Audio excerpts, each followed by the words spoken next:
and the power of the unholy trinity. My brothers, Beelzebub and Leviathan, stay behind spirits. Take these, the flesh of your earthbound servants, and rise. Rise! Welcome to hell!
hardcore and speed metal.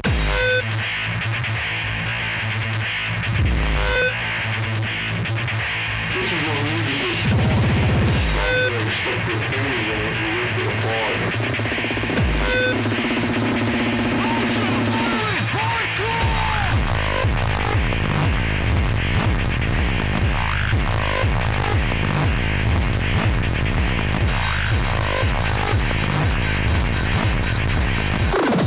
What crossed over hardcore and speed metal.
Shit!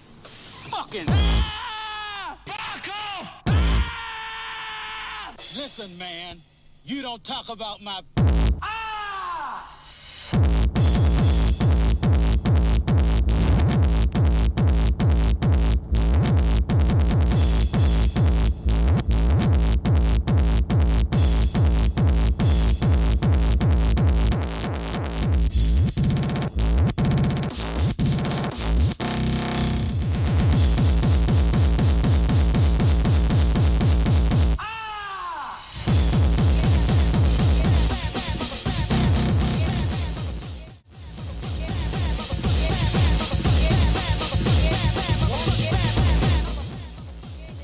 Hello everybody, welcome back to a new edition here at CSR Presents Legends of Terror. It's your host Neo-Xerox over here, and today we are going to have a great show with two different kind of mixes. We are going to start with DJ Mobius, and then later we are also going to have DJ Mutante with us. So to all you people out there on Facebook and on YouTube, go over here to twitch.tv/Neo-Xerox. Come to the Twitch channel, come chat with us, and there's enough places to ask questions, and just come over to twitch.tv/Neo-Xerox, and then then it's party going on there. So I'll say today we also going to be supported by, of course, DJ Plague, Stinger, and DJ Smurf. So it's going to be a fun session. Probably gonna last around 2 hours or so. Let's see if we are going to do a little bit longer than that. But for now, let's do the introduction. We are starting with DJ Mobius. DJ Mobius is one of the CSR residents. And in the past, he also played several times on my older radio show, This is Terror. And for this show, we are inviting him to be to kick off the party, kick off the show for today's session. So I would say, enjoy the mix.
love the way that I flow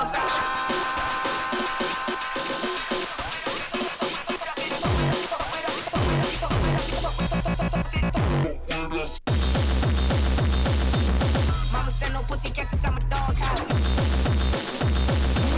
That's what got my daddy locked up in the dog pound.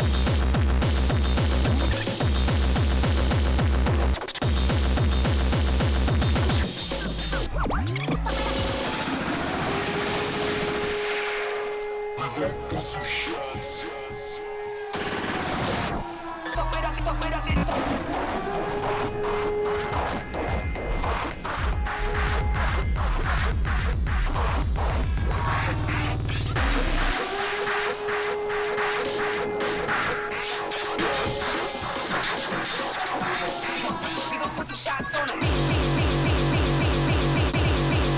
We gon' put some shots on 'em. Fuck with us, fuck with us.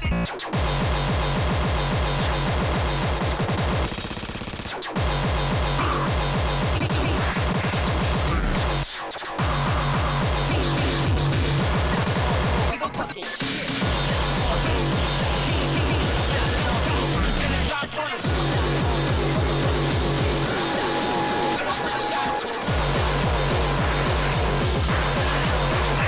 Drop on 'em.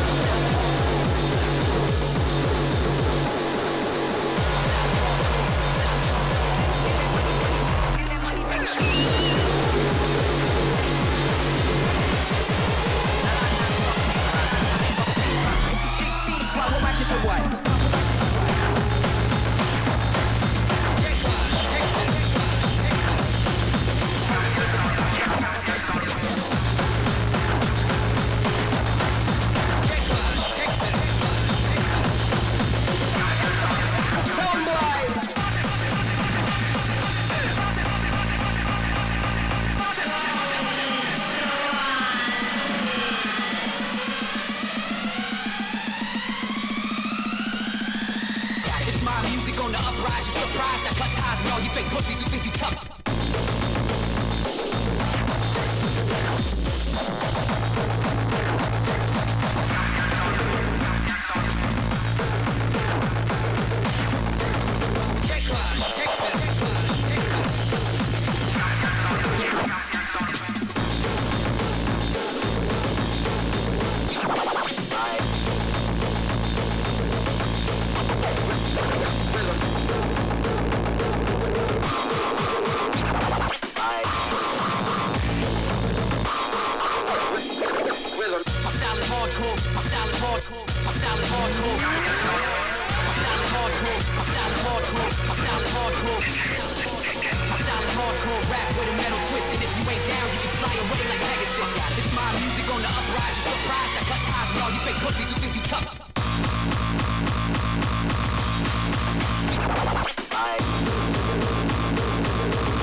Music plus nightmare.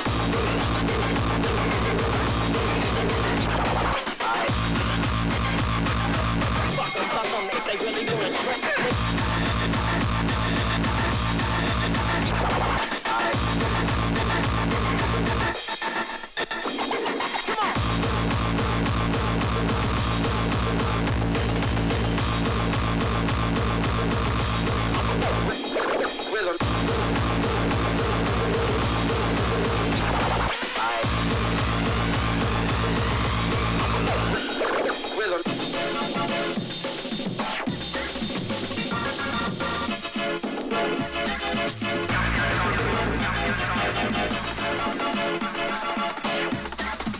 won't stop the right thing. It won't stop the right thing.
tendencies, sexual deviances.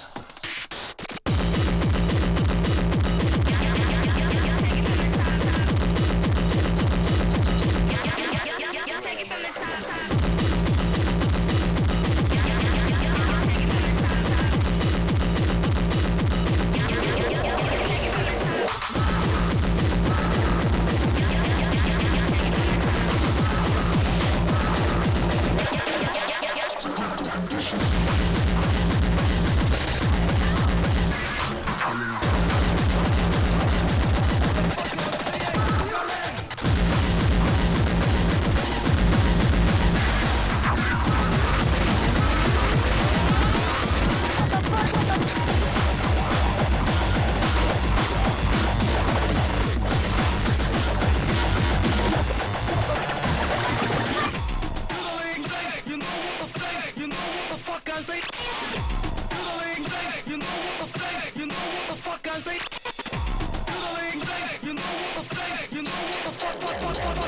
You would have raped her 50 times and cut your fucking heads off.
Who are you?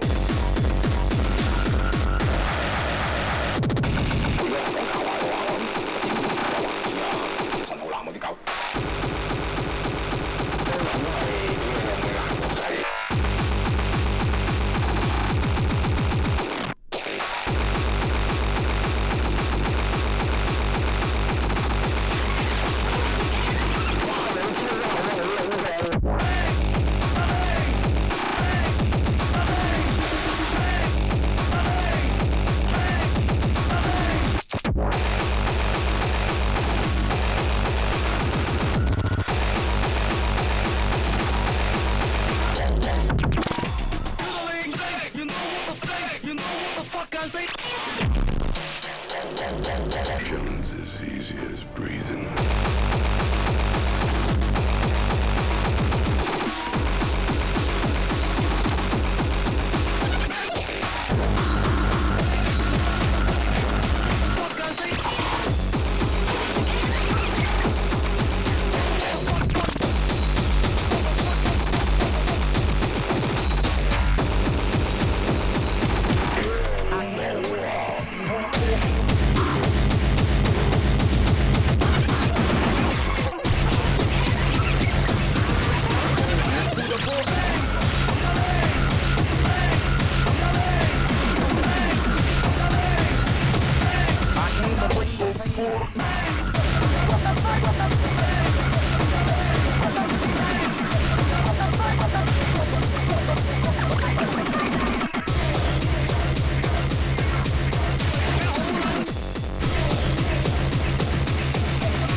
I came to bring the pain, hardcore.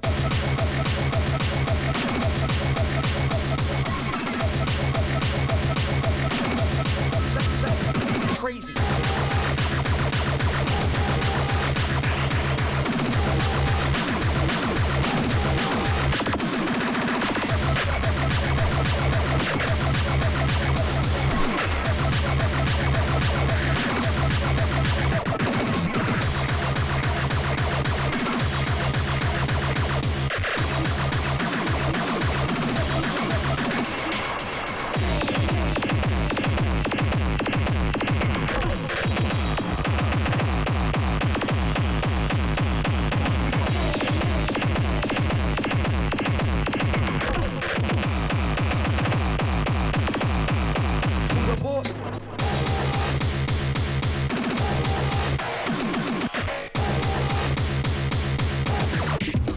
Insane, crazy.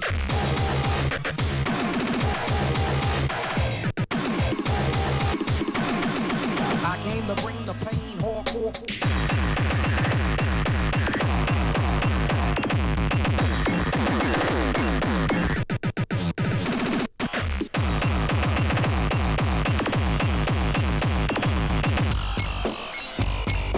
I came to bring the pain.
And that was an awesome mix by Mobius.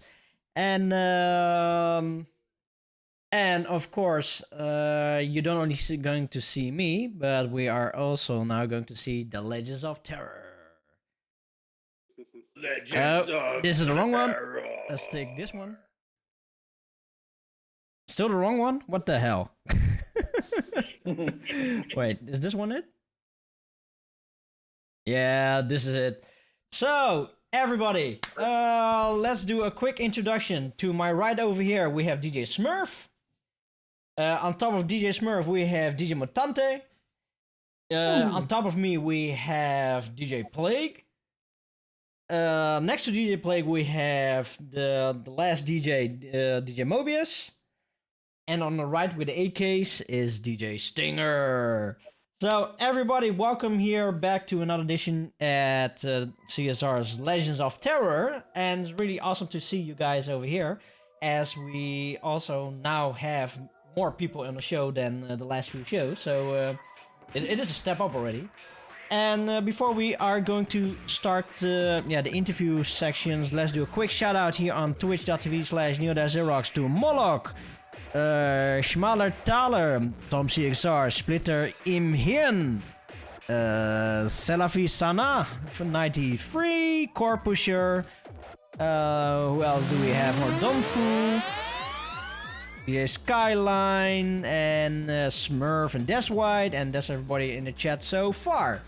So, Mobius, first of all, thank you very much for your participating mix. Of course, we know who you are, but apparently a lot of people don't know who you actually are. So, yeah, just do a quick introduction as who is DJ Mobius.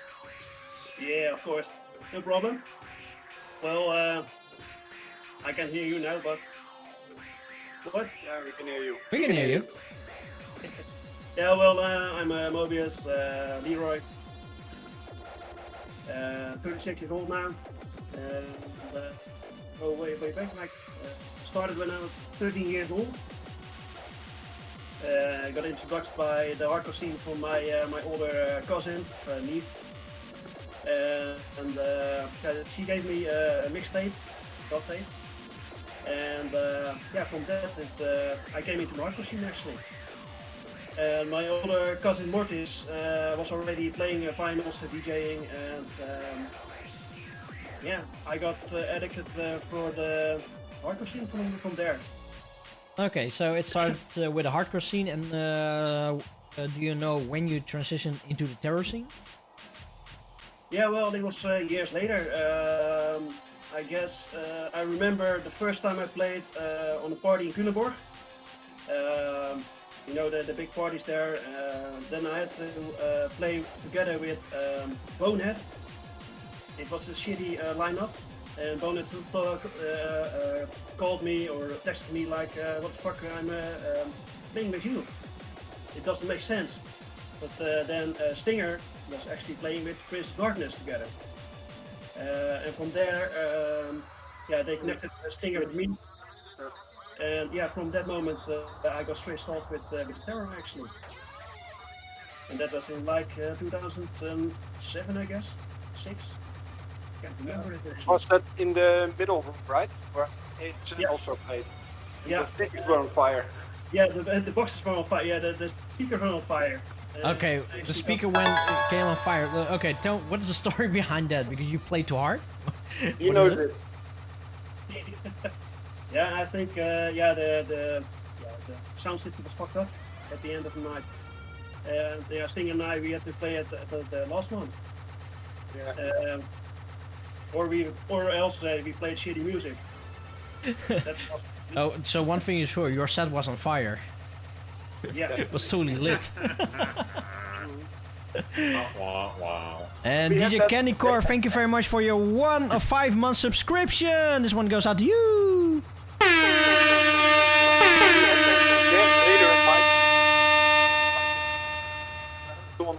Wasted mixing, that's how I called it. And then me and Leroy were like playing it like, I don't know if it's Sunday morning or Monday morning. And then suddenly my speakers were on fire. You could see through them and it was like, they were like glowing, you know, like, oh, oh shit. It was like we started on Saturday at the afternoon or something, and Yeah. suddenly it was like Sunday evening. Yeah. Those nights. Yeah. Yeah. So, okay.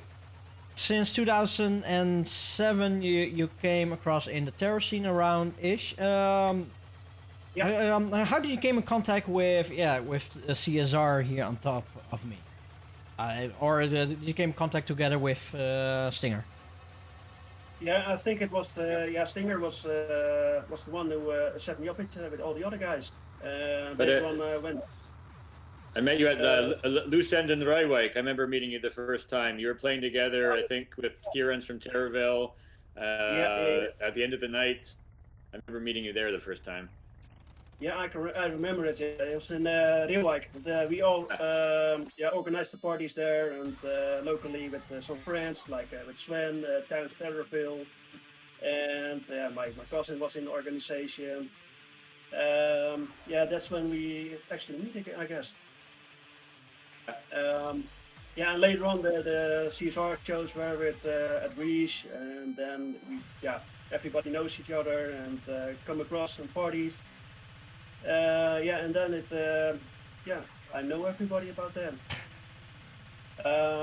And also later on in 2003, that was the first party I played actually from Better That You Don't Come, Better Comedy.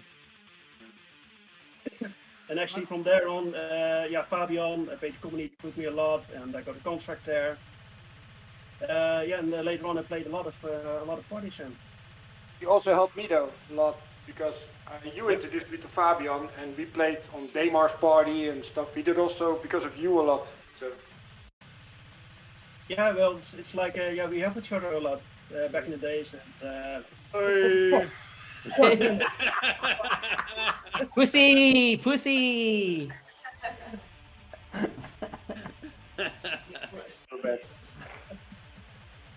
Yeah, that's my little friend. But later on, we helped each other, and when you got the kind of contacts, you get everywhere. It doesn't matter. First time we met was, I think, at Nightmare.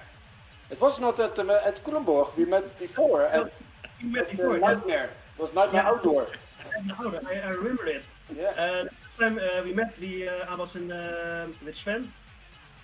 It was in how do you call it? Yeah, Nightmare Outdoor in somewhere near Rotterdam or. Yeah. It was recreatiegebied. Blah blah blah. Yeah, that was it. I was there at the first one. We get there in with Bounty Hunter. You had to open the set there. I was with Sophia. You were there with Sophia. I can remember it. And then you talked like you're Mobius, right? From Bait Community. It's like I was like, fuck, who the fuck are you? So everybody's reaction when they beat Stinger for the first time. Who the fuck are you? Later on, it's like, later on, it's that guy again. Exactly. It's like, oh fuck, that guy. Get away from him. Used to happen to me a lot. But the funny thing is, later on we get along. Also, besides outside the partying, we had a lot of contact and funny times, crazy weekends.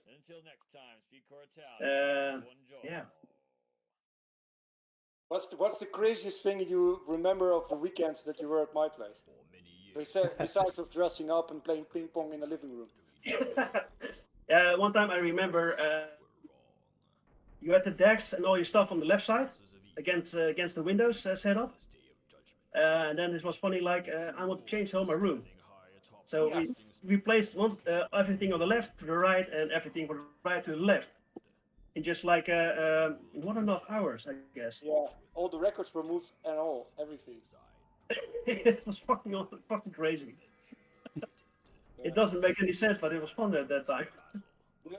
Well, but I also noticed that Jeroen was there also quite a while because he joined later on, Jeroen. And he was always, it doesn't matter how loud the music was, he was always watching Comedy Central with no sound. Family Guy.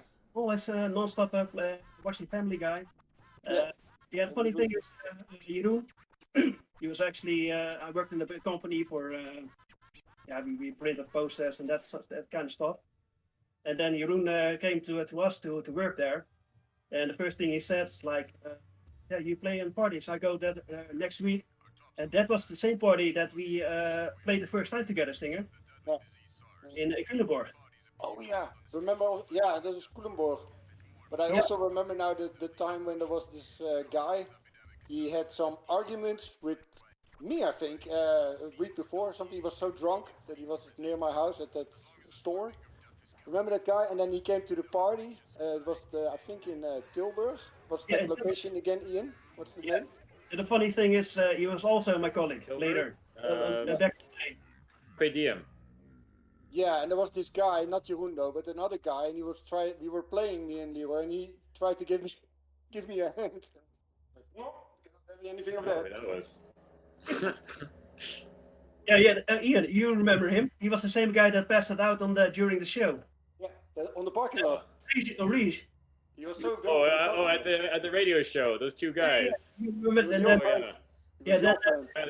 was Jeroen's friend, right? Yeah. And they called on the ambulance and they gave him CPR and they gave him electric shocks. Seriously? Didn't work though, because the week after he was at the party. Yeah. Oh, fucking hell. Yeah, he wasn't drunk enough. Same shit every day. So okay, but Mobius, are you also producing tracks or not? Or are you just mainly a DJ? Yeah, mainly DJing. Also have bought last year a new computer, setting up things again, and slowly I'm trying stuff again, picking it up. It's not like serious business.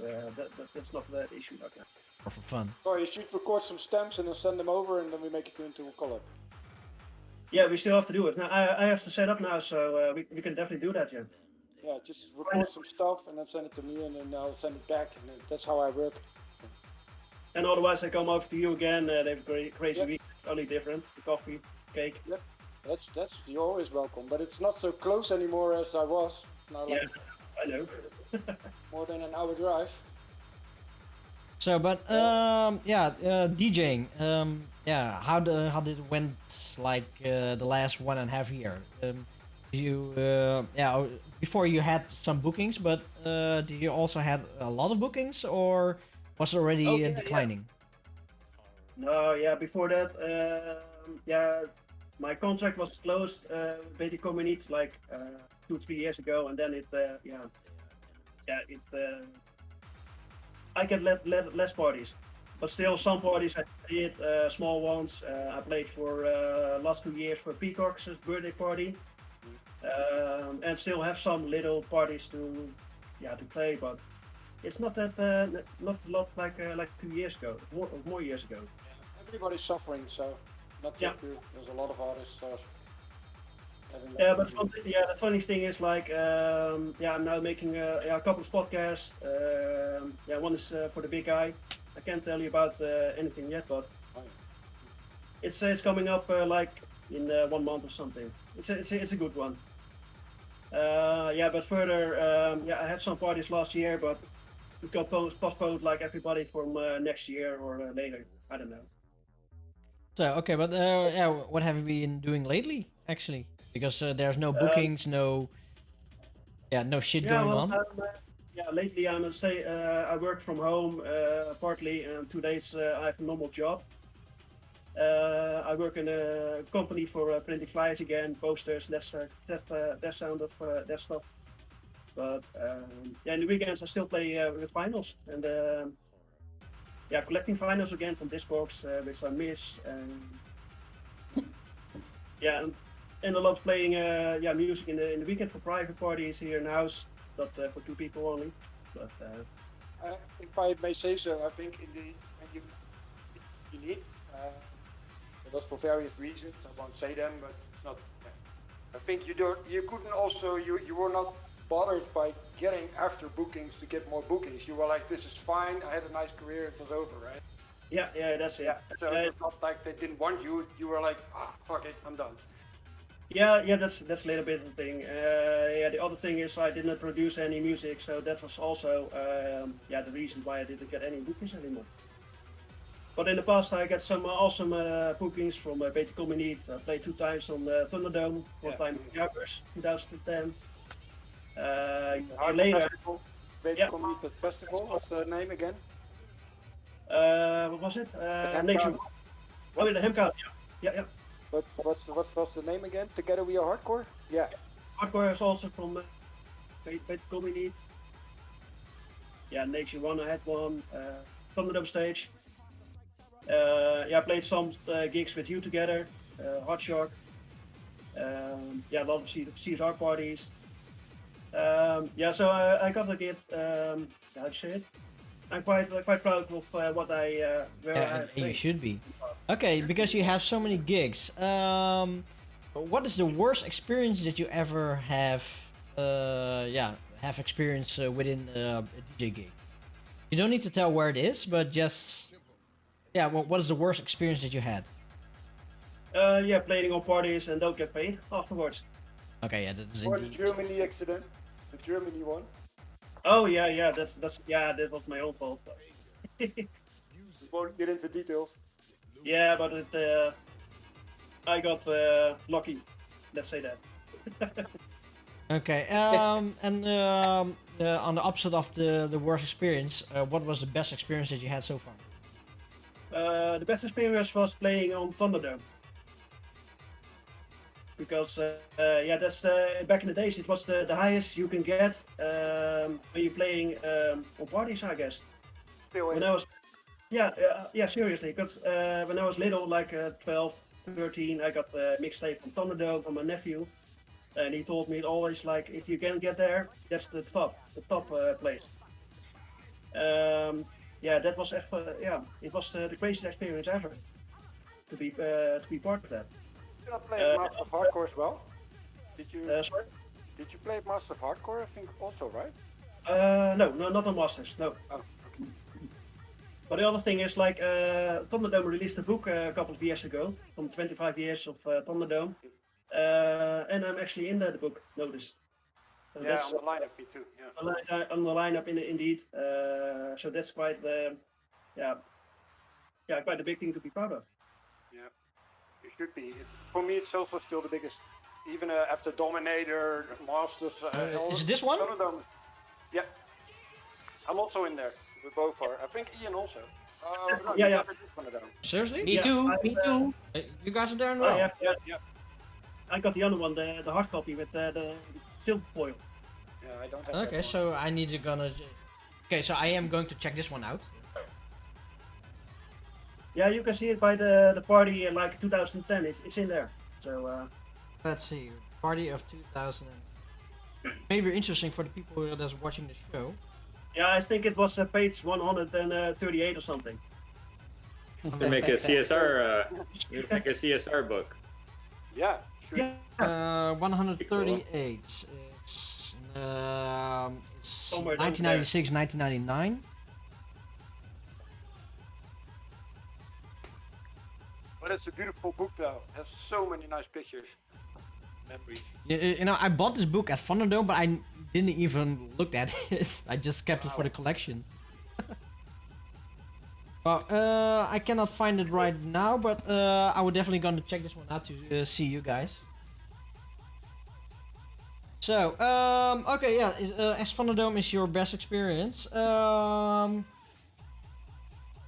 Like how about the other festival that you played? Because it is different than just indoor experience. But how is the outdoor experience for you compared to like Thunderdome? Yeah, well, the outdoor is always better. It is always better when it's when the weather is good, sunny outside. It's a different experience. During the day, it's fun to walk around, meeting a lot of people. But at the end of the night, it's getting like the underground feeling again, because it's getting a night darker. You get the feeling like I call it. To be inside of a party again, underground. Actually, I miss those times. To be honest, if I may say so, at the Thunderdome was nice, but I think at a festival you have more connection with the crowd because the tents are smaller. Yeah, that's indeed. I also like the smaller parties because the crowds are smaller and you get more connection with everybody. Smaller parties are always better. I think the best location for the CSR parties was Tilburg, in my opinion, because it was so small, that floor, and you could see everybody from when you were playing. And at the Waakzaam it was nice, that was our foundation, but it was too high. The stage was high, you had to go downstairs to shake someone's hand and whatever, you know. Or not, Ian, do you agree? I don't hear you. Yeah, there we go, unmute. There's construction outside, so I'm muting my mic. Yeah, I remember Waxham Heed. I told the story before. I had a CD. It was on one of the first tours there. I threw a CD in the crowd. It went, and it went down. There's a guy walking sideways along the in front of the stage, and went bam on the side of his head. Shots. And he's looking around like, who did that? Who did that? True. That was a good one. Yeah, it was very high and far.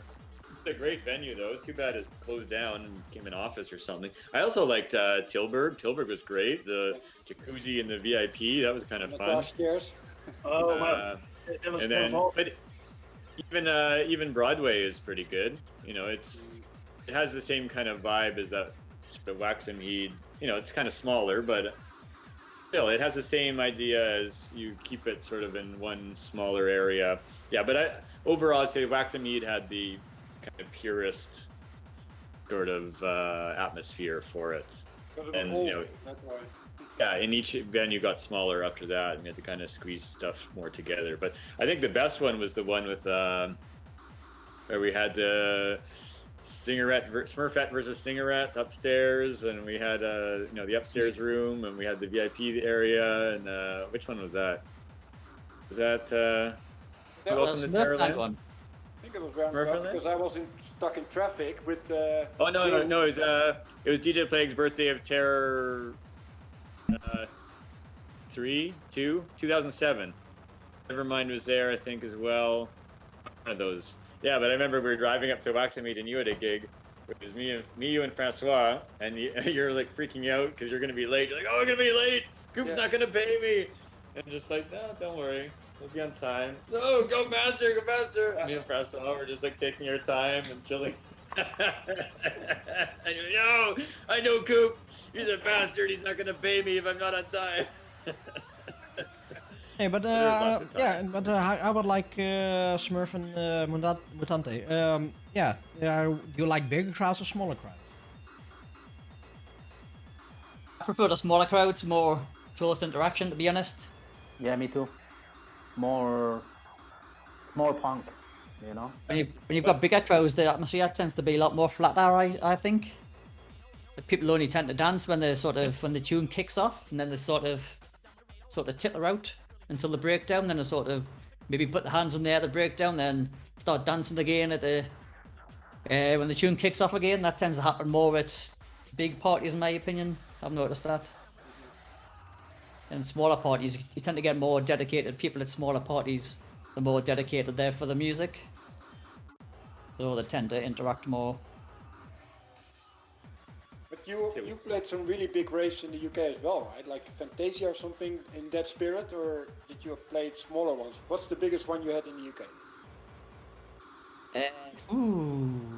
Probably the biggest one I played in the UK was Bangface.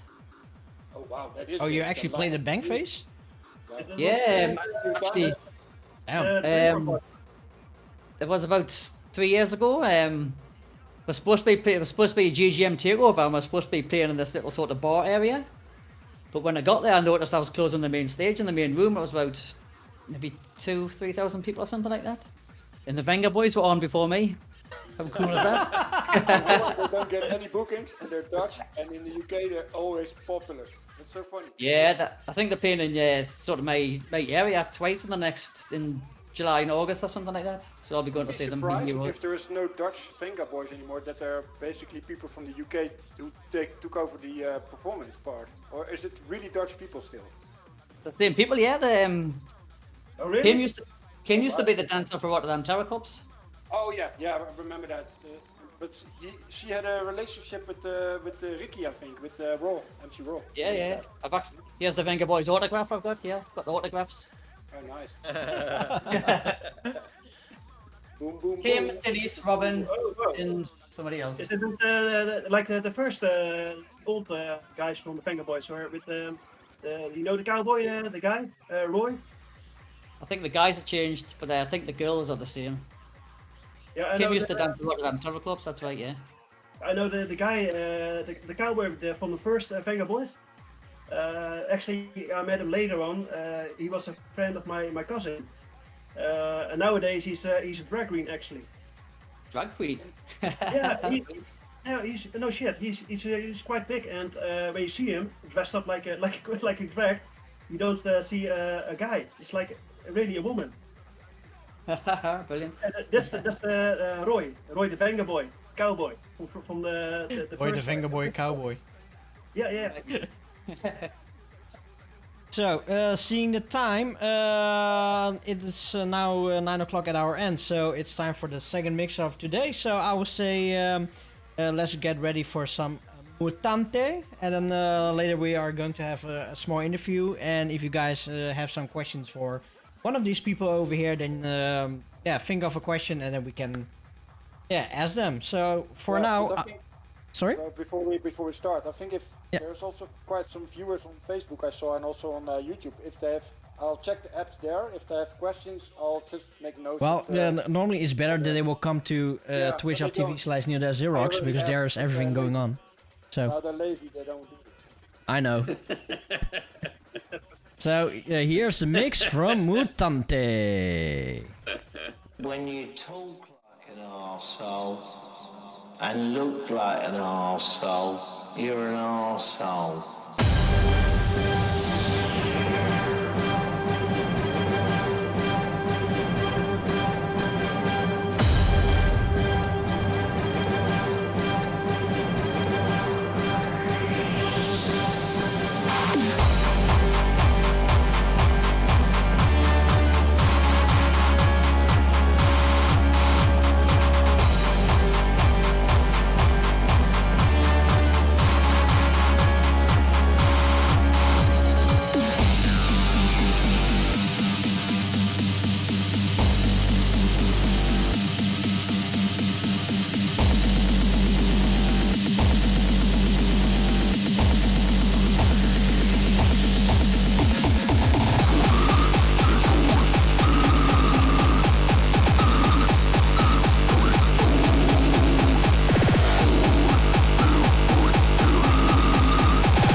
one, I'm gonna do this song again.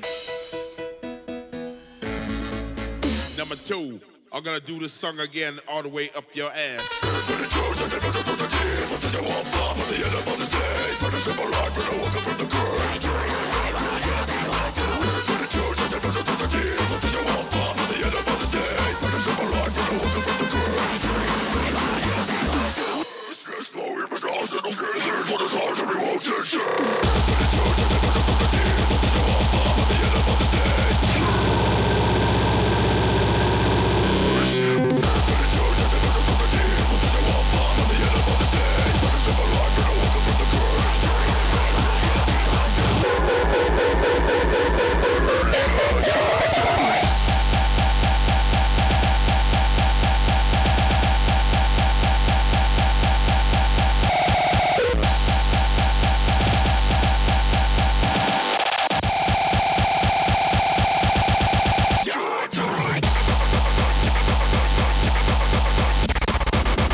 foireux.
Suck my motherfucking dick.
from a shotgun blast.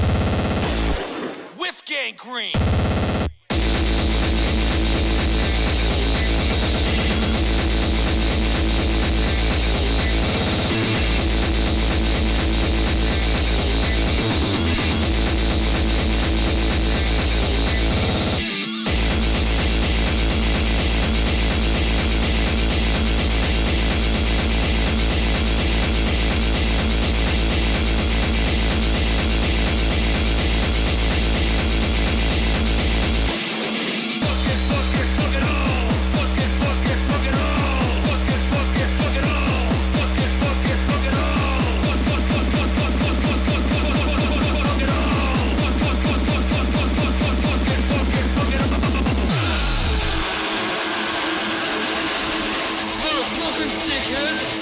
fucking sick of your fucking bullshit.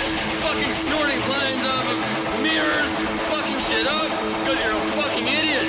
You fucking cocksucker motherfucker. I'll fucking stick my foot up your fucking ass. Fuck you. This is what makes a scene bullshit. It's your fucking bullshit, and that makes everything else bullshit. Fuck you, motherfuckers.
Piece of shit.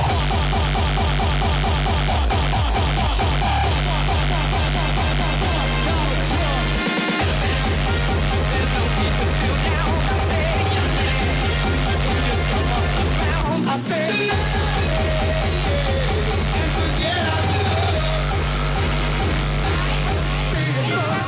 Donald Trump, y'all. Fuck Donald Trump.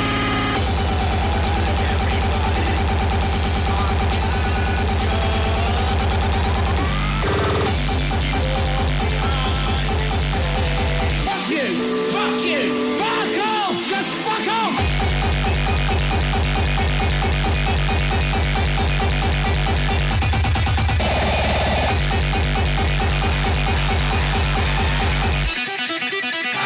Fuck Donald Trump, y'all! Fuck Donald Trump, y'all! Fuck Donald Trump! Fuck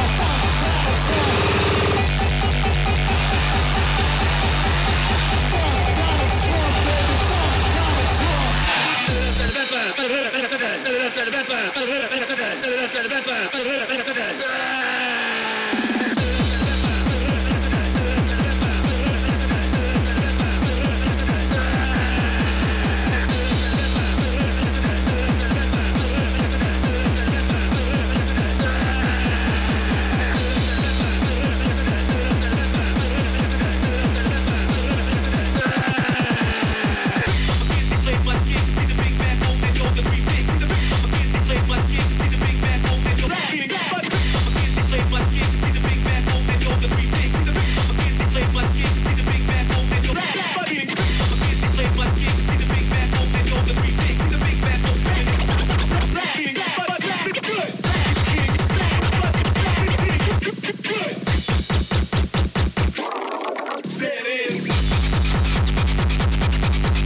Sit on the dance floor and bring their cocks out and wave them around with every other guy on the dance floor. Hey man, Vinko, fuck you.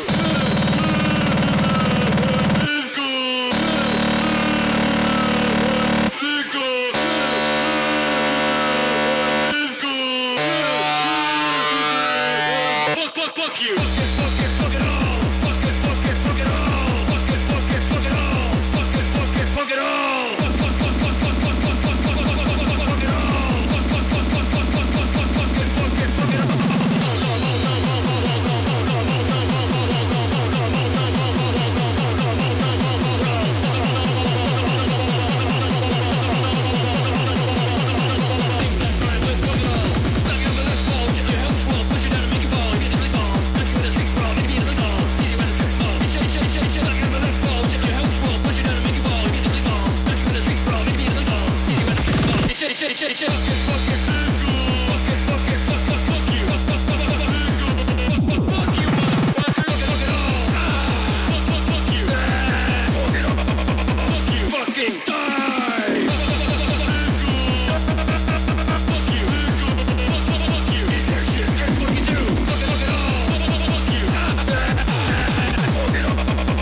motherfuckers. Fuck you. Fuck it off. Fuck you. Fuck it off. Fuck you. Fuck you. Fuck it off. Fuck you. Fuck you. Fuck it off. Fuck you. Fuck it off. Fuck you. Fuck it off. Fuck you. Fuck it off. Fuck you. Fuck it off. Fuck you. Fuck you. Fuck you. That's it. Fuck it all. Fuck you. Fuck. Fuck it. That's it. Done. Wow. Hey les caves! T'es quoi tu? Qu'est-ce de chien? Tata de connaisse! En genade! Va chier! Hey les caves! T'es quoi tu?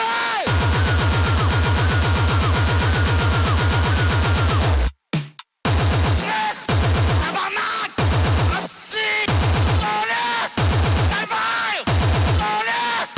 Hostie! Tabarnak!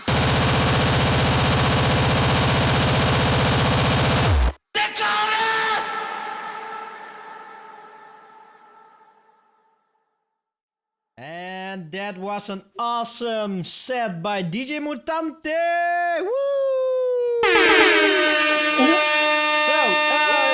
DJ Mutante, thank you very much for joining in today's Legends of Terror. It's a real honor to have you here with us. I'm a real big fan of you. And I, together with Ian, I grew up with your music, and this is the music that I really love within the terror. Like you both are my biggest examples within the terror scene. So like I said, it's a real honor to have you here. For those that doesn't know who DJ Mutante is, can you care to explain and tell who you are? I'm born in the Grand North in Canada, where it's really cold, so cold that actually it starts snowing at the end of August and it melts in May. So imagine how cold is that. Even for Mr. Plague here, it's cold. So, and then I moved to Montreal many years, and since almost 7 years, 6 years and a half, I moved to Spain. So I'm in Barcelona now, which it's my personal revenge for the stupid snow. Okay, but now in Barcelona, do you even see snow? Hopefully, I haven't. One time. One time. I was freaking out, man. Okay, so what is the average temperature where you are? What's the average temperature that you are now? Well, man, this year it's like I don't know if it's because like all the ice is melting all the way back there, but it's not that warm actually. I still sleep with two how do you call that blankets, you know. But it started like slowly now, like to be around 20 during the day, which is not bad, you know. Yeah, okay. Hey, but tell me something more about your musical career, because how do you start DJing? And what age? So that's around 95, I think. It was like because a friend of mine gave me like a bunch of records, and two friends gave me turntables and a mixer. I mean, everything goes. It was just like, I don't know, something like esoteric, mystical. Like, okay, life is like you have to DJ, you know, because before that, for me, it was just crazy to put your finger on records. You know, I grew up with this idea that you're not allowed to put your fingers on records. So once I received like a bunch of like techno and hardcore records as a gift, and I had like these turntables, I start to DJ, and man, I swear I was like doing more than Stinger even at that time. Even possible, more than Stinger. No, but I mean, I was like, I don't know, 8, 12, 16 hours a day. There was no limit. I was waking up, not even like putting any clothes on, mixing and non-stop at that time. Were you also not in a band before you started DJing? Yeah, I was doing like I was in a band like some sort of I don't know, post rock experimental type of things, you know. We used to jam and changing like instruments. Like for example, we were three guys in a little space, and I would jump on the drum and start playing drum, and the other guy was like playing the guitar, and the other guy was like playing the synth or the bass or whatever, and we were changing all the time, and we had machines also, and so it was like everything improvised, you know. Can you give an example of what kind of music it was? Because post rock, I have no clue what it means. Let's say, for example, Godspeed You Black Emperor. Does that rings a bell? No. Tortoise. Oh yeah, yeah. Okay, this kind of stuff, you know. So it's like, it's, you know, it's not like rock and roll, you know, but it's more like some stuff that are built up like as a crescendo, you know. Okay. So it wasn't punk. So it was not like New York punk kind of stuff. No, not punk at all. But after like many years after that, I was playing in a band that was like more hardcore punk kind of stuff, post-punk, you know. And we were touring in Europe. That was before I came to tour with hardcore gabber kind of stuff in Europe. Like I'm talking about 2000. Actually, that was the first time I came to Europe. Was like to tour with that band, and oh man, which countries did you go then? Germany or France, or where did you go? In 3 weeks by car. In 3 weeks, we tour in Belgium, Switzerland, Italy, Croatia, Slovenia, Holland, France. I don't know if I forget some. Like in 3 weeks by car. That was insane, you know. Yeah. Like we had to drive like about 8 hours every day. For example, from Lausanne in Switzerland to Roma, you know. I remember that. It was just, and the difference also, like it was at the end of June. So around Rome, I never felt like the heat like that, you know, at that time. Did you go in a bus or in a normal car? No, we had a English station wagon. Okay. You know, like the driver was on the other side. You know what I mean? With the amps, you know. So the car was like that all the time. And we got arrested one time in Austria, you know, because like first of all the driver like had blue hair, and the singer of the band was like on the other side with like full of tattoo and like a killer face. So man, at where you have to pay on the highway, like there was like Austrian cops, and they were like, they pull us over, and man, like they start to try to find drugs and shit, and the more they couldn't find anything, the more upset they get, you know. So at the end, they say like, okay, you guys are not leaving unless you pay 300 euros or something like that. We were freaking out, you know, like the little bit of money we had, like buy gasoline and you know, because like the whole tour was in squats, you know, so it was not like really glamorous, but it was like fucking fun. And yeah, since then I promised myself that I will go back to Austria one day only if I getting paid for, you know.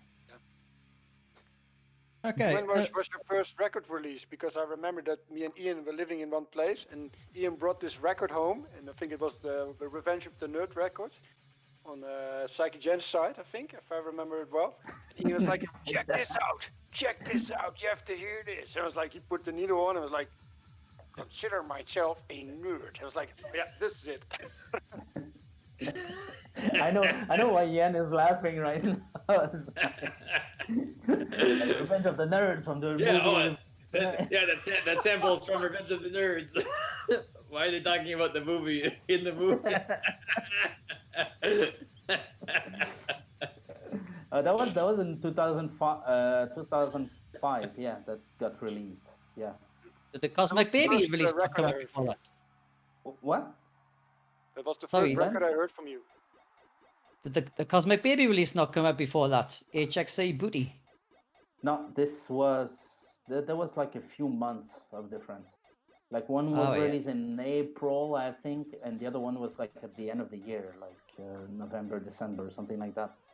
Yeah, I think HXC Booty was the first track I recognized you from. I used to kick off with that track lots of times. Brilliant track. Just shake that ass, bitch, and let me see what you got. With the green sticker, right?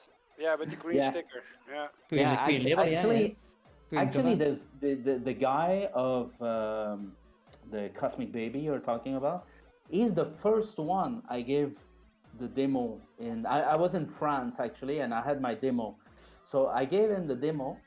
He had a record store in the north, like it's called Caen. I don't know how to say it with English accent, but I gave him like the demo, and the next day I did go back to his store to buy something, and he was like, "Okay, I'll release it." And it was like this Revenge of the Nerds tracks and all these stuff. But I also sent the demo the same day or something to Audiogenic, and Audiogenic, they answer me back a month after, saying that they also want to release the tracks. So I had to call the guy and say, "Look, man, come on, Psychic Genocide. It was a big label at the time.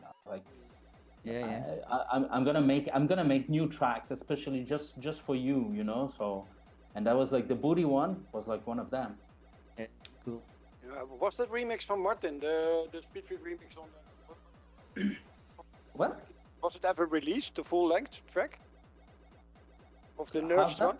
The Nerds, Revenge of the Nerds. So I remember that mega mix he did, and there was some version of him that he remixed that track. Okay. From you. The Revenge of the Nerds one. I think, or it is a new version by you, that you put it in there, or there was a just huge mix with all French chord stuff. Yeah. No, I don't know, man. He probably like he was fucking around with all the tracks he put in there. Oh, okay. Oh, yeah, true. But because he also did the Todesvogel by Stormtrooper, he made it also fast. Yeah, true. But Mutante, as we are now talking about music, when did you start making music? And did it even start with hardcore, or did you went straight to terror, or did you start with hip hop? What's the story behind that one? No, as I was saying, like I used to make bands before DJing and before playing with machines and stuff. I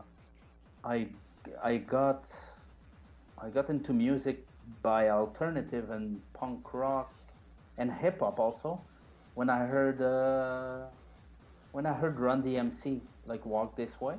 That was like what, 86 I think. Yeah.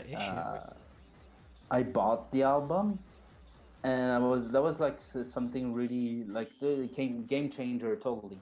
And this summer in '86, like I remember like Run DMC and Beastie Boys, the License to Hell album, like it was the shit. Everybody was listening to that, you know. Every Yes, I party remember that you well. goes, and that was so fun. And the Run DMC thing is like, I found it strange that two guys were talking over a drum machine, you know? It's like no instruments, and another guy was playing with record on top of it. So you didn't hear Grandmaster Flash before the Run DMC, because I think Grandmaster Flash was before them, right? Well, Run DMC was like the first one that played on the radio. Like before first commercial hip hop sort of thing band with Run DMC. Yeah, this is like what his name, Rick Rubin, was explained in the documentary, like that he forced the guys like to learn the lyrics. So like the what's that Sonic Force or something from Afrika Bambaataa, that group that was even before that, I think. Planet Rock. Planet Rock, yeah, that was also Rick Rubin, I think. Yeah, that's about 82, 83. Yeah.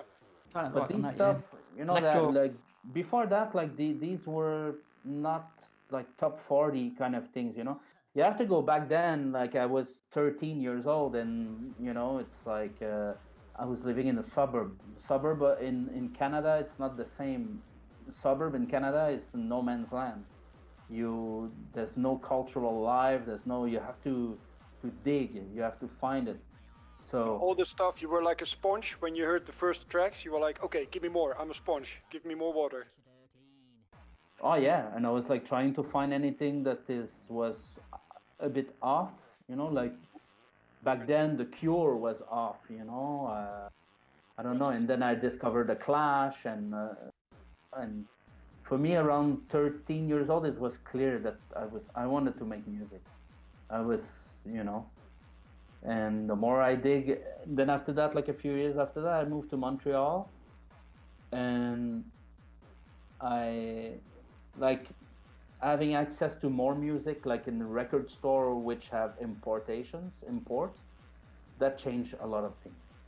Then I became this annoying kid that goes in record store and just hang out there and make contacts and started bands and all these stuff. But yeah, it's after one of the band that I had playing a bit with machines that I start like to just collect machines, put them together, trying to understand the MIDI, connect like synth with the drum machine, and like, okay, that works, and fucking around. And then I was pretty motivated, like to keep doing that, because I like to DJ a lot, and I really like, I prefer. No, I don't know if I prefer DJing than producing. I have no. I like DJ a lot. I think this is like more fun.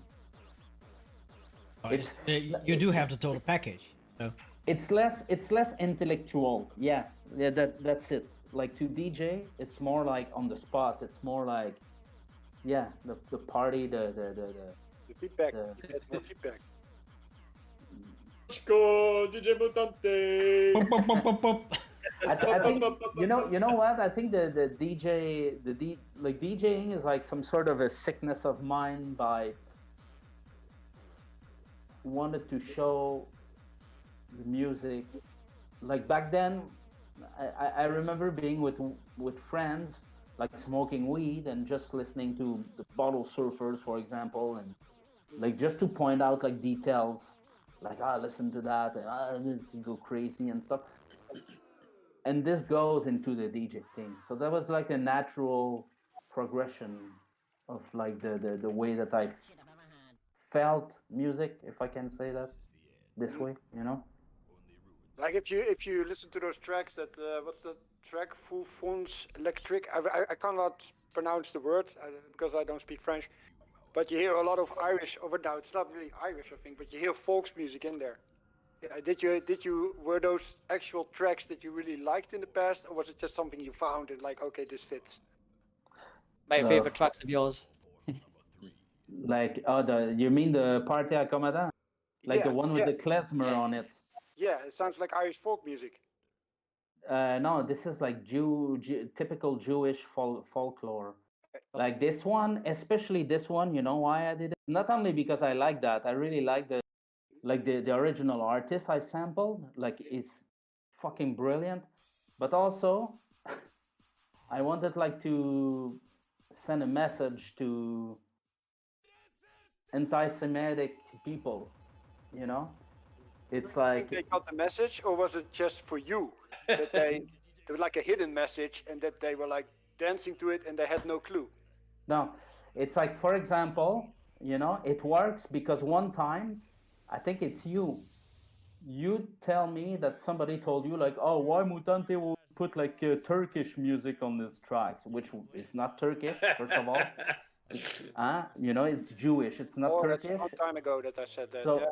So that, like, the guy was upset, so it works. Yeah. So that means like if you're anti-Semitic, like you will get the fuck away from my music. So that was the purpose, Besides that, I really like the tracks, that was the original song. Let's put it this way. Like it was also practical. Let's put it this way.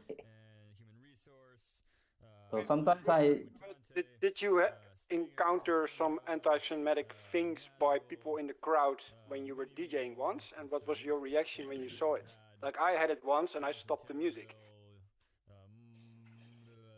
I don't think I did.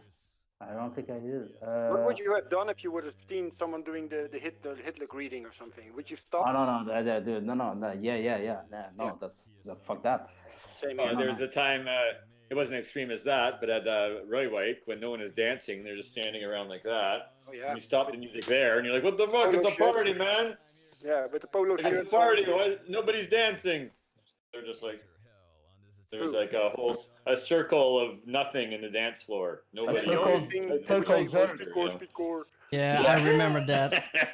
There was some guy with like a Swahili tattooed in there, and the other guy has a White Power logo on this polo.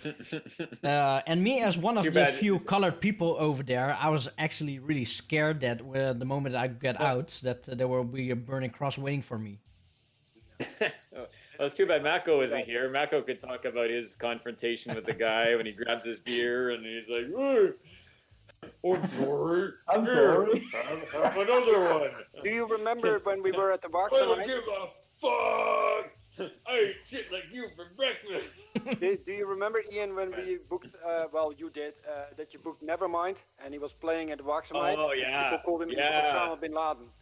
Oh, he's a terrorist. Oh, he was really upset. Yeah. Oh yeah. Yeah. No, I really had to calm him down. Like, come on, we got a beer now. We get a beer. Fuck the beer. I don't want a beer. I want to smash his head. I said, no. We get a beer. We get a beer. I can tell that the first time we met with Yan, it's he was dropping a party in a record store in Toronto, and remember Easter of Terror. Easter of Terror at the Outer Space Records up on Yonge Street. And there's a strip club across the street you could see. And Fishhead was there, and Terrace Chris was there, and didn't you go pee in the alleyway or pee in the stairwell? And Was that with the Indian guy? No, Fishhead.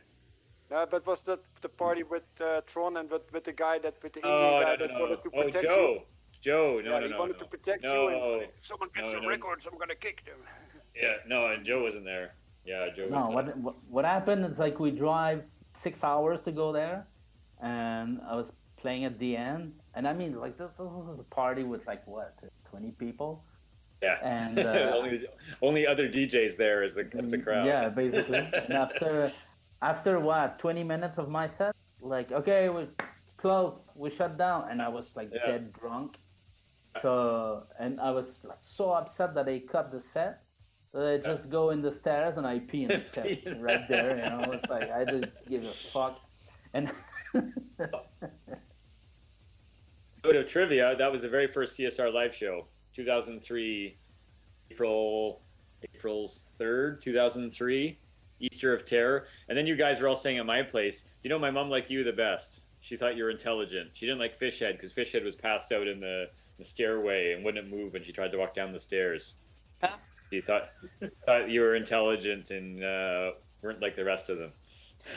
Really? At that time, I didn't even speak English. Like that. No, she thought you were very mature and not like the rest of them, and especially not like Fishhead, who lay in the stairwell and wouldn't move when she walked down the stairs. Okay, to everybody in the crowd here on Twitch, if you have any questions for these guys over here, state your question in the chat box over there, and then and one of these guys will answer your question. But Mutante, I have a really important question. I don't want to take your role, Joe. But doesn't matter. What is your important question? What is the best moment you experienced on a CSR party, Mutante? The last one. No, but like a moment that, and I'm not talking about the crowd, but just something individual, like with someone or like the music that it all came together. Was it your first gig or falling off the stage at Deadline and hurting his leg and not noticing till he's in Paris? That's not so funny. That's not a funny moment.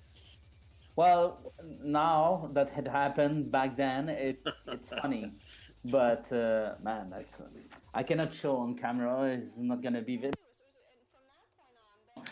No, but I mean, like the last party was by far the more fun. But I think, you know, what happened is like I used to come here every year on tour, so it's like a whole package deal of like not only the party itself, but I remember one time driving with Edward to go to the party with DNA versus CSR, I think, and that was pretty awesome. Like Peppermill.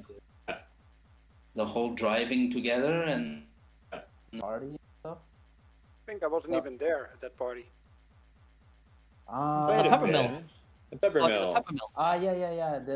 That was it. The Peppermill. Yeah. DNA versus CSR. And but I don't know. It's like really blurry for me. Did you start licking people's ears backstage in Rotterdam? That was Deadline, wasn't it? Was that Deadline when he's licking people's ears? Deadline. Yeah, That was you were at like walking around Nighttown. coat hangers in your shirt, Captain Coat Hanger. That was a good party backstage, wasn't it? That was a really good night. That. It was Nighttown downstairs. Overkill completely crashed. Oh yeah, Nighttown. Yeah, that was it. Yeah. You were there, Glenn. You were there. Yeah, he was walking around with coat hangers in his shirt. Captain Coat Hanger. Yeah, that was the first time I met you. I think. Pretty sure, and you was licking the ear. That was in Rotterdam, right? That was in Rotterdam. Rotterdam, yeah. That was a brilliant Brian drunken party. Fury. That was brilliant. Yeah, Furry. for what I remember. Yeah, Brian Ferry, yeah, and Sonic Overkill also. Akira was there too. Mm-hmm. Did he play? I think he was just visiting, right? Or did he He play? played. Did Akira play? Yeah, because he said that Brian Fury said that he paid him €300, so I hope he played. Okay. The Tyrant was supposed to be there. But, he Oh, yeah. couldn't come for some reason. So I think this is what happened then. Like I think my name was not on the flyer, and yeah, then- you were like replacing the Tyrant or something. yeah, something like that. Yeah. Were you also with us, Mutante, when we went to that bungalow? Do you remember that, Ian? When with that bungalow? No, he wasn't there. He wasn't there. It was DJ Rambo and Sonic Overkill and Pengo and Oddly. Coop and Winnie and Nina and you and me and Bodley and I don't know if Smurf was there. Were you there, Glenn? Oddly was No, like went to the beach. smoking so much weed. Oh yeah, we went to the beach and you're like taking the covert pictures of the girl walking by. She did that on purpose. No. She wanted to get photographed. Oh yeah. She was standing in front of us in the red bikini, about 2 meters away, bending over like, Yeah. come on, she's doing that on purpose, man. Probably get arrested for taking pictures these days, but she was doing that on purpose. She knew what she was doing. Hey, but Mutante, now I do have another question. CSR. How did you came into CSR and how did you met Ian? Yeah, that's it. The first time we met is like the Easter of party Terror. drop on Oh, no. this record shop.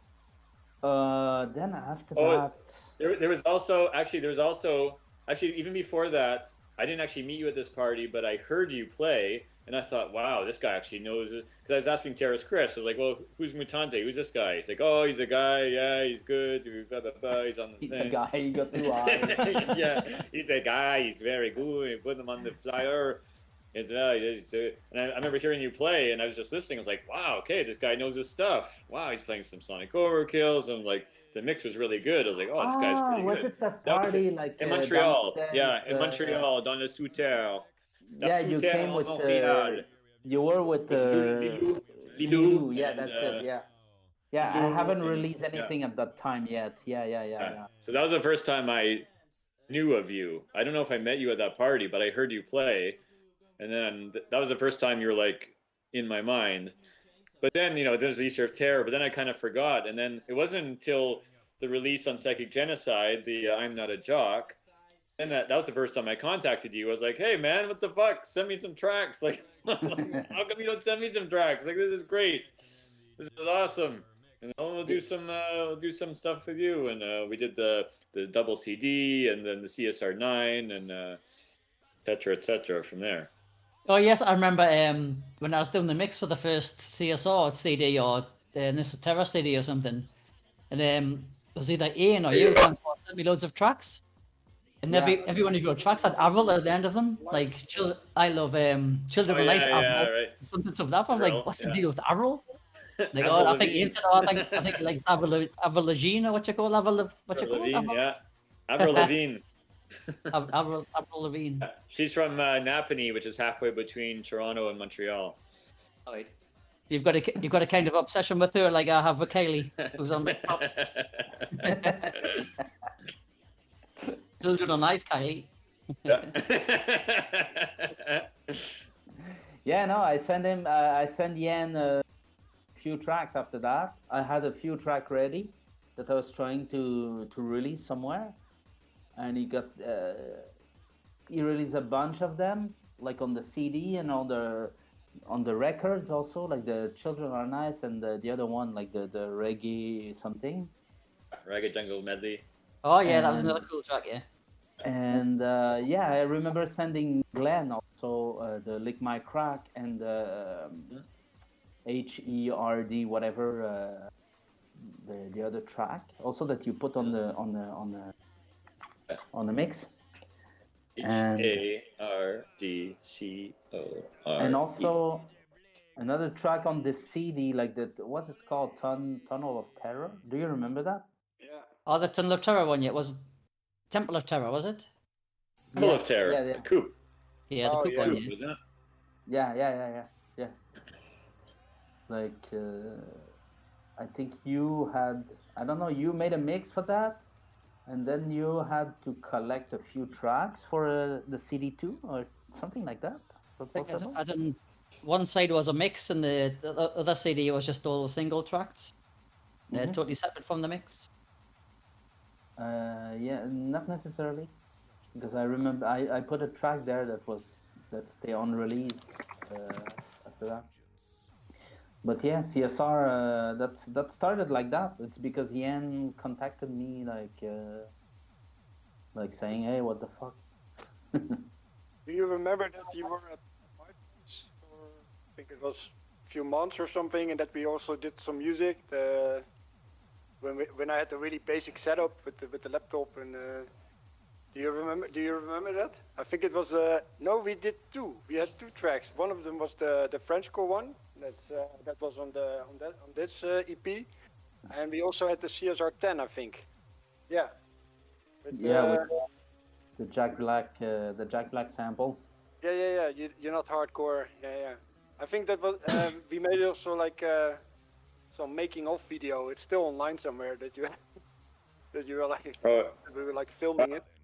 By the way, there's just a question: who is the most underrated CSR artist? And I said that Mutante is vastly underrated because, in my opinion, he's the #1 producer in the world. I agree with that. I agree. That doesn't translate to the bookings. It seems not always the best who get the best bookings. This is.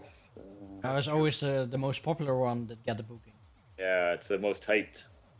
No, but is it Believe also the hype.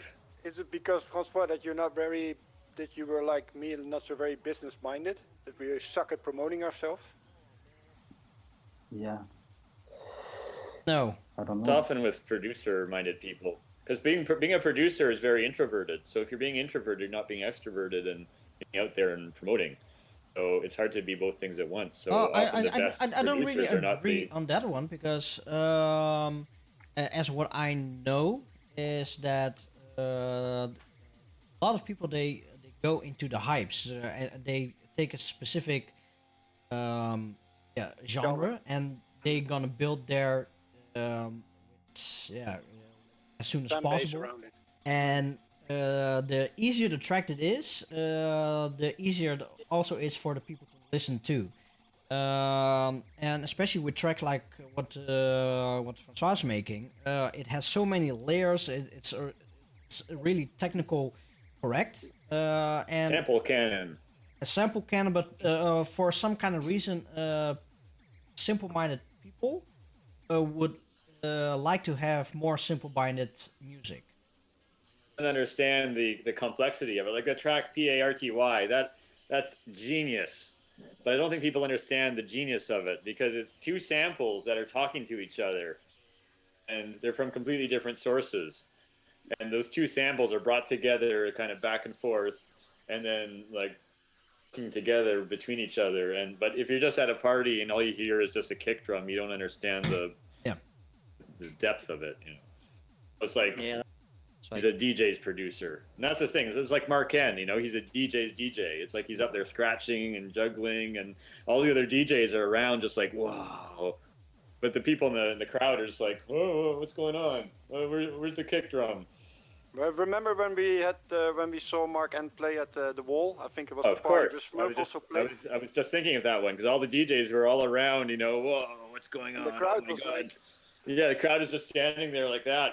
But all the DJs were just like ogling every move he's making and every like. But the funniest thing was that because Kim booked him, Akira, and he was enjoying himself the most. He was like, oh yeah, he was right up there, just like and filming it. Yeah. He was even filming the people who were like standing like this. Like... yeah. Yeah, it's like watching the DMC champion. Yeah. Like this is so nerdy, It's like try. I don't know, like ask your girlfriend who listen to Brazilian music, like to enjoy a DMC championship video. She wouldn't care, Yeah, like, what the fuck is it? I remember I was in LA once playing at Dr. Freecloud's record lab, and I had to play after Mark N. I was like, oh, fuck. Yeah. Oh man, why'd you put me after Mark N? And like he's like, blah, blah, blah, blah. I'm like, okay, your turn. I'm like, oh my God. Like, okay. Okay, guys, I have another question here, and this is for everyone. What motivates you the most when creating your music or mixes? Well, should we start with Mobius? Yeah. Like now, it keeps me motivated because I know I hope in a short time everything will go open again, so we can play all together again. That's why I make. I still enjoy it, and it keeps me motivated to continue playing. Because otherwise, I will stop now, right now. I don't give a shit anymore. But I just love this, and for years and years now, and I wouldn't stop. I wouldn't give it up just like this. Never. Yeah, we can do that collab, man. If you send me some stamps, like 210 BPM or 200, we will finish this shit. Get yours. Because did you ever had a release somewhere? Well, you had one, I think. It was on the label of Lunatic, right? Yeah, it was on Wish Records years ago. The first, together with Tyrants from Terraville. Yeah. And I actually designed the LP sleeve years ago. I still have it. What was that? Was that not the label from Lunatic and Miss Hysteria? It was the first one. Oh, he's getting it. Okay.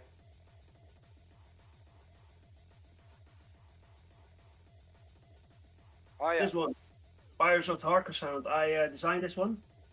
And on the back side it was Tires from Terraville, Mobius, and MC Flex. Gekkerrie. Oh yeah. You can read it, but that was actually a slow track, right? Yeah, the funny thing is, I also have the original master release of this, but some at the final release, they changed it into another different track. Oh.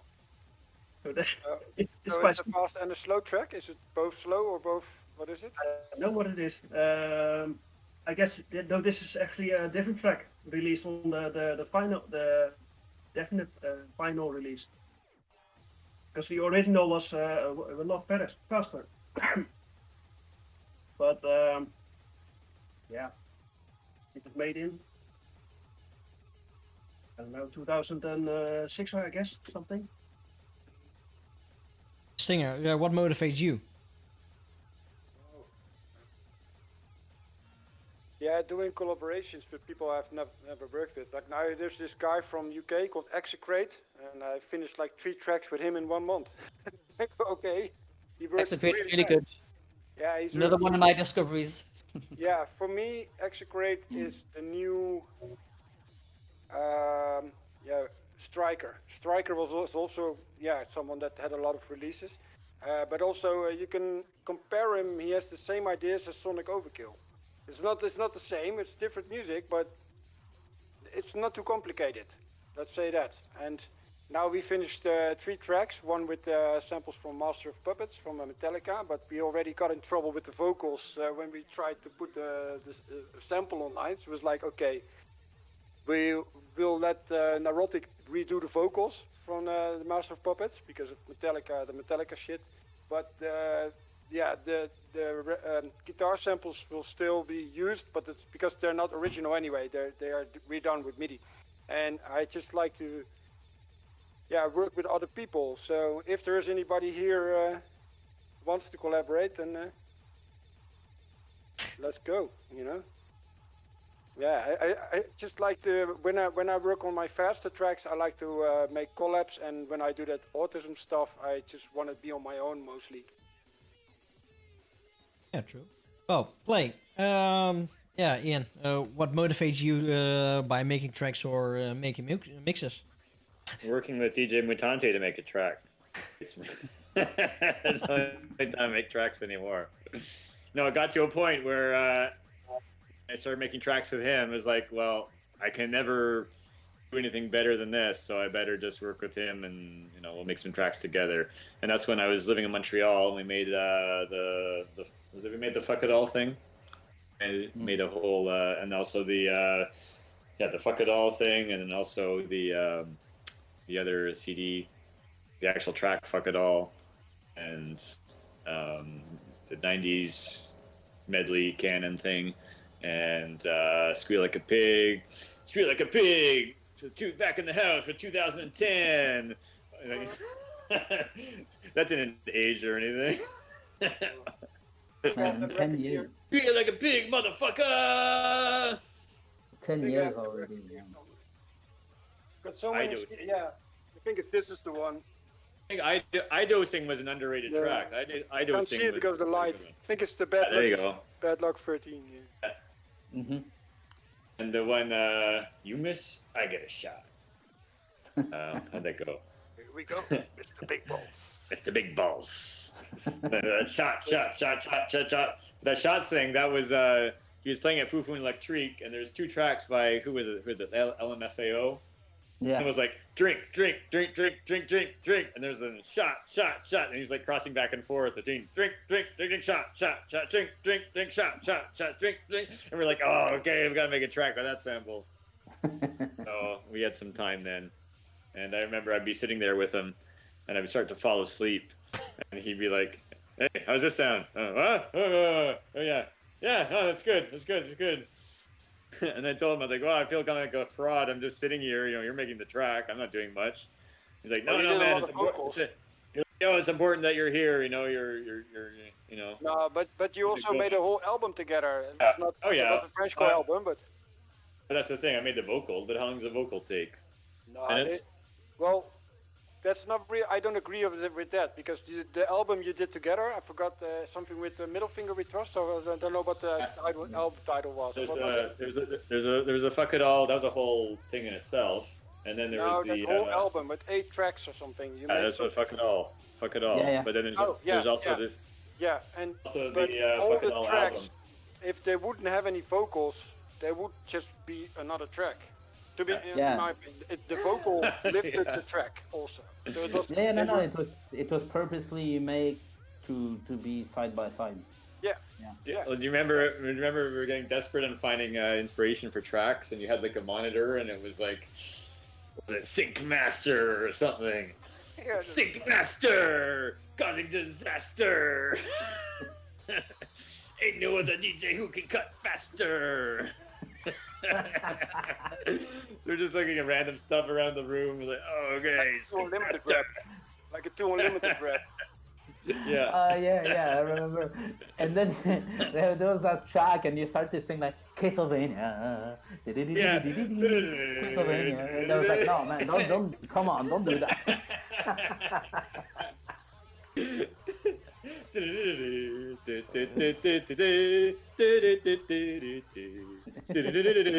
That's a real Castlevania. And Smurf, how about you? What motivates you by doing mixes or tracks, making tracks? I started off as a DJ, and I prefer DJing to producing, to be honest. I don't get much time to produce with my work job and things like that, and I've had no motivation at all over the last couple of years to make tracks. I think when all the up-tempo thing came around, my sort of gimmicky stuff sort of like fell way by, and people just preferred like shitty kick drums and kick drum tracks rather than gimmicky, the funny stuff I was making, you know. So I just lost motivation then, and that's when I done the Smurf Goes Dead album. I think I made about 3 new tracks on there, and I think I made 1 new track last year. I came back to retirement and made a gimmicky track for this coronavirus EP that came out. But I've started a new track today and I'm almost finished it. Nice. And I think that the end game for me is like putting something that you wouldn't hear necessarily hear at a hardcore party on a hardcore track, and just seeing people's reaction to it on the dance floor. That's one of the motivations behind making tracks. Like, I'll take like, don't know what recently thing that I do. Can't think of like some daft melody. Like, I just came to say hello, and put like a 255 BPM kick drum on it, and people don't realize that's going to come in when it goes ding ding ding ding ding ding ding ding ding ding ding ding ding ding ding ding, stuff like that, and you see people's reaction like, what the fuck is this? So that is the end game, or the motivation is to see people's reaction on the dance floor and make people. You said a while ago on Facebook that you were also really into like your stuff again, like early rave. So why do you not make that new early rave kind of stuff like I'm doing with Execrate? It's not out yet, but we are trying to make like the old style 200 BPM, but with old samples and with new kicks and stuff. Yeah, that's exactly what I've been working on today. I got asked a couple of weeks ago to do a sort of 90s feel track for this 90s sort of USB stick that's coming out in a few months' time, or a few weeks' time. It's like mostly like Scottish type bouncy hardcore with a new twist. So they asked me to do like a sort of gabba thing for it. So I've been working on that. Basically sounds like a 220 BPM gabba track from the mid-90s. So easy to make, and people really like it, but it's so easy. It's like you can it's been a challenge. Like I made a kick drum from scratch this time with like the 909 sample and Camel Crusher and Saturn, and so I like made the kick drum from scratch for the first time, an old 909 distorted kick drum, which has been a lot of fun. A lot of putting out tears up my head as well, but it's been good fun. I've put a rap sample in it that people's going to recognise. Loads of old school sort of English type Hoover noises in it. But no steps and stuff like English steps. No gimmicks in this one, just old sort of big 909 gabba kick drums from the big 90s with a rap in it. And but why Camel Crusher and not Camel Fat? Or maybe you got me. I'm pretty sure that's Camel Crusher. There's a setting on it. I don't know which one it is. It might be Camel Fat, yeah. Camel There's Fat. Okay. There's one setting on there. Is that the more basic one? Camel Fat, the more basic one, and Camel Crusher is the more... yeah. No, the Camel Basic more... Camel Crusher is more basic. Yeah. No, but it's maybe there was like an actual purpose for the sound, the grain, the texture. Yeah, I just went through the presets. I think there's only about 4 or 5 or 6 or 7 presets in this one, and I think the one preset was UK Grit or something like that, but it really enhanced really distorted the 909, you know? You know what, it's a big coincidence, because the other week I was making tracks and I couldn't get my mix of my master louder, so everything was set perfect, but I couldn't get it like 1 dB higher. And my friend Kader from Australia, Simon, I think you know him, he said, you know what you should use again? Camel Fat. I was like, wow, I haven't heard of that in ages. And he said, you should put it before your limiter and then make a clear preset and then put that to the max. And then you can get higher without losing dynamics. So now mine is, what is it, 5 or 4 dB RMS, and it's still clean and hard, you know? Yeah, that must be the setting I was using. Yeah, it's really good. I totally forgot about that. And like, I go through my only distortion plugins and drag them in and see which is the best. And like, it's ancient, that plugin, isn't it? 10 years old or something? But Yeah, because they stopped doing it. Because first it was taken over by Logic. They bought it, and they got rid of it. Because the other week I was looking for it everywhere. Because these days you need 64-bit, right? So I only had the 32, and now I found it finally, and it's a 64. So didn't have to bridge it.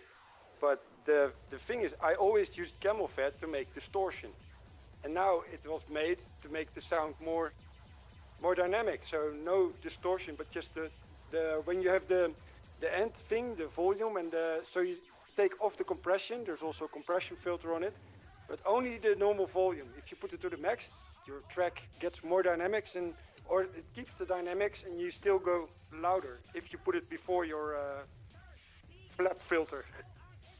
Flap filter. Flap filter. Flap filter. Flap filter. Okay, seeing the time that we are already past due already, just one more question for Mutante. What motivates you for making tracks or doing mixes? Money. No, no. It's I like to. It's really strange how I'm gonna explain things.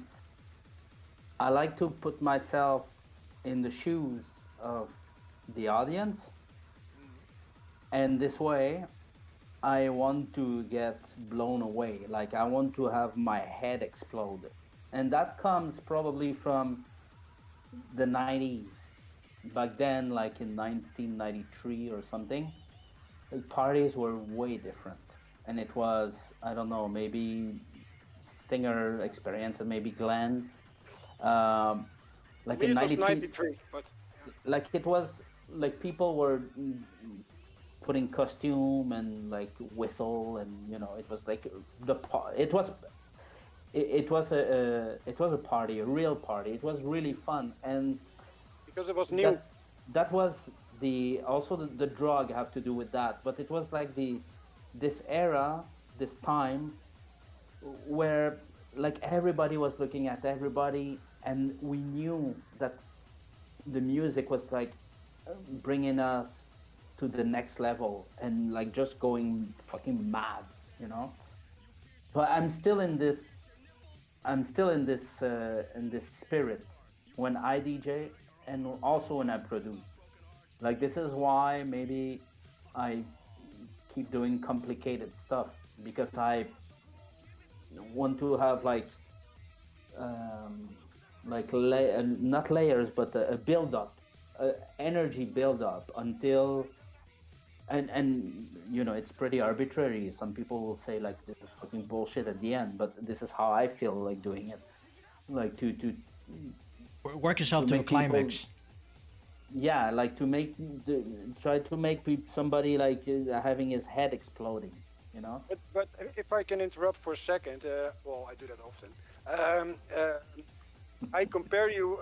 You know that I like the Outside Agency for normal hardcore, and Noel, you know, he's doing always a lot of edits, and I also noticed that with your tracks, you always have a lot of edits on top of edits, and I always thought like, is a direct approach not better? So less is more, but in your case, it works out for the best. So because your edits, like today I played your remix of Prankster that you made for me a few years ago. Uh-huh. I was like, oh, okay, this just blows my track out of the water, you know. My track is nothing compared to that, and my track was really basic and it was direct. And why do you put so much edits in there? Because he wants to be blown away. Yeah, that's first of all, but also I think like, and this comes from other experience of, I think like a band, you know. So it's like every layer have its own purpose, and it's time for this one to shine, and now it's time for this one, and it's time for this one, and it's the best way to also to make you remember that there is like this layer and there's this layer, and then you just compute about like all the layers together. I don't know if I'm clear. Like, why do you do it so? Because you don't seem to have problems with it. Like, if I do it, edits, it will cost me at least 2 weeks, and you told me that Prankster remix you made it in 1 day. It's like how, you know. I Caffeine. I don't know, man. It's like I didn't realize that I was working fast until somebody told me. You know what I mean? It's like there's like a guy one time. He was like, "Fuck, I like your workflow. You're working really fast." Okay, I didn't even know I was fast. Well, I experienced it at first hand because, like I said earlier this evening, you stayed at my house for a few months, and remember that you had your own room and your own desk, and you could like make on the laptop. You were making tracks the whole day, and I was like, I thought, oh, he's probably has 2 minutes more now, and then it came, and then the whole track was almost finished. He's like, here's Stinger, check this. What do you think of this? I was like, what? This is the whole track? Yeah. Like, what the hell, you know? That when you see that, you get what's the right word? Intimidated as an artist if you listen to it. I always tried to, when you were at my place, I remember I was then in the living room doing my music, and you were always like listening to what I did, and then I listened to your stuff, and I got quite intimidated, like, oh shit, I cannot live up to this. But then later on, I found out that everybody has their own unique way of being an artist, so yeah, but I just noticed that you worked really fast and that you had a lot of edits back then. Later with Nukem, it got down, but you did it on purpose, I think. But with the Frenchcore stuff, you had many edits. And also the Gabber Disco, of course. Mm-hmm. So yeah, no, now I don't know what I'm gonna do. okay, one more question from DJ Candycore, and then we are going to stop the stream because we are at 26 minutes over time. So for everybody, you have like 10 seconds to decide what the answer is. And the question is, what is everyone's favorite city to play a CSR set in? Let's start with Smurf. Again, because you were cutting out. Oh, what is everyone's favorite city to play a CSR set in? You have only 10 seconds to decide where. So let's start with Smurf. Anywhere. Dante? I'm not sure I understand the question. Like where? Like, your favorite city where you had where you want to have your CSR set? I still don't get it. Yeah, do you like to play the best? It's a weird question. City do you like to play in the best? Well, answer. You guys answer, and I'll come. Okay. To rephrase the question, which city do you like best that you play a terror set in? Oh wow. You're rephrasing that question. I say Club Broadway and Earp. Yeah, I think the last one. I think the last location of, if it's CSR orientated, then the last location where we played. That's the question?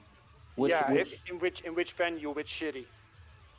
Oh, I will go back to the Waxamead then, because I misunderstood the question. Yeah, Waxamead for me, yeah. Carpe Diem Tilburg. It's also nice. Yeah, that was good as well. Yeah. That's the one for me. Carpe Diem. For memories, okay, I have to agree with Tilburg. But for the nice venue and the impact it had, the last party we did was huge. I was so surprised. Good. What was the name of the one before, the Pink Horror? Sir Horror one? That was Leroy? Do you remember what that one? Where that one was? That was in Lausanne, I think. Lausanne? That was in Lausanne. Yeah, it was in Reelwijk. Yeah. That was a joke, but the last one. Carpe Diem Tilburg was good, and Broadway, and also Waxamead was also good. Okay, everybody, I want to say thank you very much for joining. One more question. Candy Core says, what is your favorite vinyl art of any CSR record? I shouldn't answer that one. No, you can. I guess I could. Well, I think the the Pure Terror one was a lot of work, and that was a nice poster and stuff. I quite number 10. That. Yeah. Oh no, not the Japan one. Pure Terror. This one is my favorite one. It's your favorite, yeah. That one's good too. Yeah, of course, because of J-Core. The other side of it too. That's the detailed one. That's a difficult question, but I think it's number 10 for me. Yeah, that's the pure terror one with all the Yeah. different people. Yeah. Yeah. Well, the 13 the 13 also, it's really nice. I like the blue The final vinyl. or the storm, and I don't know, that's a difficult one, huh? I would say number 10, but I like the solo plague as well, and you know. Yeah. Oh, they're all amazing. Yeah, I love this one, the 12. Also But good, yeah. I have to say that it also, CSR also became, I don't want to step on people's egos, but I think the CSR also has a lot of to do because of your artwork. Maybe. So, well, the logo yeah, the Yes, logo's you're quite very popular. inviting. Like the shirts, the logo, everything was The original. Yeah, the flyers, and also like the CSR 10, what Dante said, it had so many artists in that sleeve. People that had nothing to do with the music, but with the performances and the friends, and so it was a family, you know. And I think because of that whole thing, CSR became big, and not just because of the music. Yeah, there's more dimensions to it, and that's the whole idea of, that's the whole idea behind CSR. It's supposed to incorporate different art forms and different mediums, and it's kind of a collection of all these things. It's not just one. It's like with me and Smurf with our versus battles. The whole idea was like all these other DJs are doing verses, but they were just standing up there playing records back and forth, and it was like, that's not a versus. We gotta bring it like WWF, and we gotta hit each other and have fake blood and everything, and just we gotta do a real versus. It's like I remember Smurf kicking me behind the turntables. I was like, they can't even see us. You're like, we gotta make it real. Kicking me in the ribs. They can't even see us yet. Not pretending to be Ric Flair, Or threw me at the bottle of my head. That clip's on the video on the Plague vs. Smurf at Hellraiser vs. Mega Rave. That wasn't fake. That was a real bottle of like lamp oil or something. When you you see it go bam. I had a bruise on my head for like 4 days after that. Just a flash wound. So yeah, now is really the end of the show. So I want to say thank you very much to Stinger, Mobius, Plague, Mutante, and Smurf for joining in today's show. Hopefully we can see you next show again. If not, then hopefully in future shows. And let's do a quick shout out, and also thank you very much to all the viewers here in Twitch. It's DJ Kennycore, Moloch, Auntie G, DJ Plague, Splitter in Him, DJ Skyline 86, power to all, and that's everybody in the chat so far. So. Yep. Everybody, thank you very much for today again. Next month, second Tuesday of the month, we are having another edition of Legends of Terror. And hope to see you guys back then. And if not, then I will say have a good month. And Yeah, we have to do this again. Yes, it's been good, yeah. Hey, bye. Cheers, guys.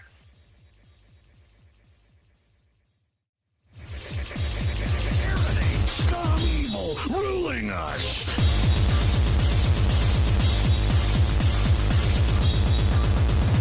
The new world order.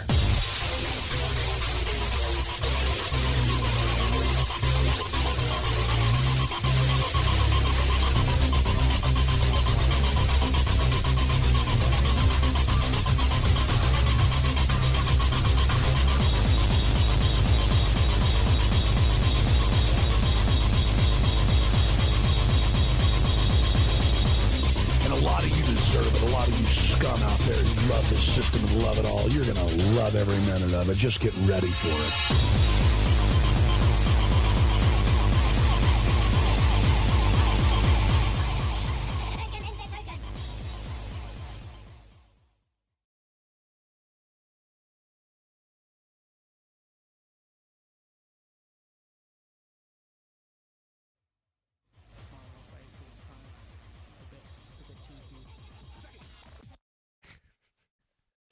I just like, one of the things I really like doing in tracks is interrupting a perfectly good drop with random sound effects. I think that's my whole genre basically. I think we've got like a, again, that's from like a, yeah, Battle Scratch sample record. Hey Neodash, how's it going? Oh, you've raided. Oh, thank you very much, Neodash. Thank you, you and the other 13 people for yeah, coming along. This actually is from the same, this pitch down is actually from one of the same